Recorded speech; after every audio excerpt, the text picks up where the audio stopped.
In Chapter 7, Section 4, we're going to cover higher order polynomials. In this instructional video, I'll teach you the vocabulary terms as well as go over some examples. So to begin, we're going to start with the vocabulary terms that you'll need to understand to be able to do these problems. We're going to start off with what is a leading coefficient. The leading coefficient is the coefficient of the highest degree or term. If it's in descending order, it's going to be the first term. So as an example here, we have 7x to the fourth minus 5x cubed plus x minus 11. The leading coefficient is the number 7, which I have here. I have circled in the problem for you to see. Obviously, if there's no number there, it's going to be 1. Which leads us to what is a degree of a polynomial. It's our second vocabulary term. The degree of a polynomial is the highest degree of any one of its terms. So an example that I have circled here to show you is the same example as before, but I have the 4 circled. It's the exponent and the leading term. So it's 4. If it's in factored form, you're simply going to add the degrees together to get the degree of the equation. So if there's nothing there, it's going to be 1. So 1, 2, 3, 4. The term is 4. I think we have a question. Yeah. Thanks, Olaf. Olaf, what is your question? What if it's in factor form? Are we serious with that?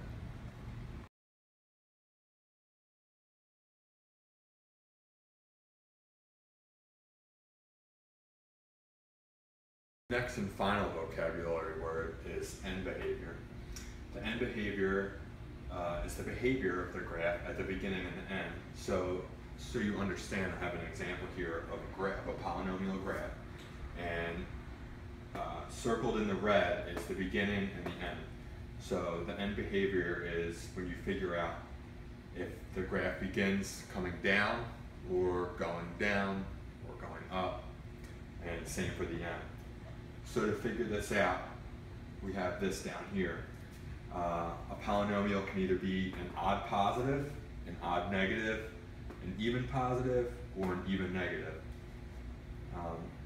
So to find out, we look at, I have an example of each kind.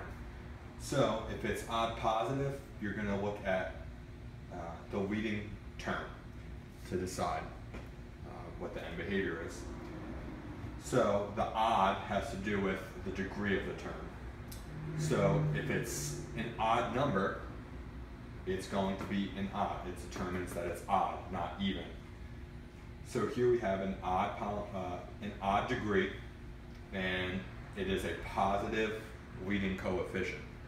So since it's an odd positive, it's going to go, the graph is going to start from the down position going up and ending going up.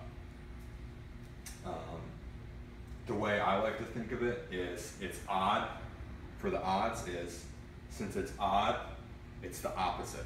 Since it's an odd positive, it doesn't start positively, it starts negative and comes up. And vice versa. For odd negative, it starts up and goes down. For our example of an odd negative, we have an odd degree, an odd leading degree, and a negative leading coefficient, which leads us to an odd negative. For even positive and even negative, I like to think since it's even, and it's pretty much you can just look at the positive and the negative.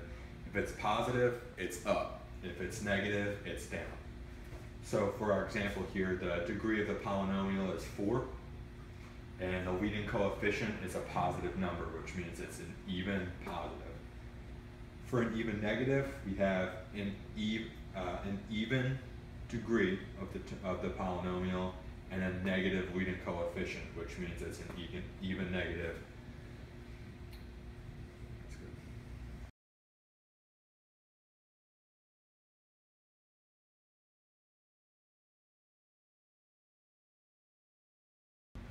Now that we've covered the vocabulary terms, we're going to learn how to sketch a higher order polynomial.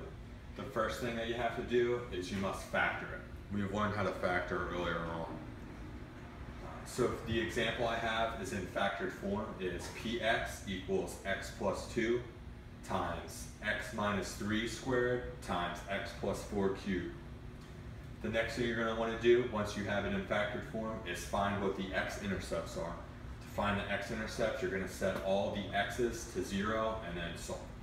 So we have -2, +3, and -4 as our x-intercepts. Once you have the x-intercepts, you can plot the points along your x-axis on your graph, which I've done here in blue. You have a point at -4, -2, and +3. Once that's done, you can figure out what the end behavior is, which we went over earlier. Once you figure out what the end behavior is, for, in this case, it's an even positive, you can draw in the end behavior to start your graph. In this case, it's even positive, and they're both up. So both ends will be pointing up.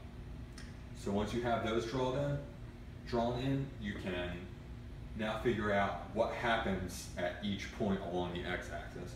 To figure out what happens, I have an example of everything that can happen. At -2 on the x-axis, which is this point, you have to look at the degree of that part of the equation. So that is an odd degree, it's 1. So it's going to cross. All odd degrees cross over the x-axis. So we have it crossing over the x-axis. For +3 on the x-axis, which is here, we have an even degree, because x minus 3 is squared, which is an even degree. All even degrees bounce off the x-axis. So if you look on the graph here, we have at the 3 on the x-axis, it bounces off and goes back up. It does not cross the x-axis. For -4 on the x-axis, we have a cube, because x plus 4 is cubed in the equation.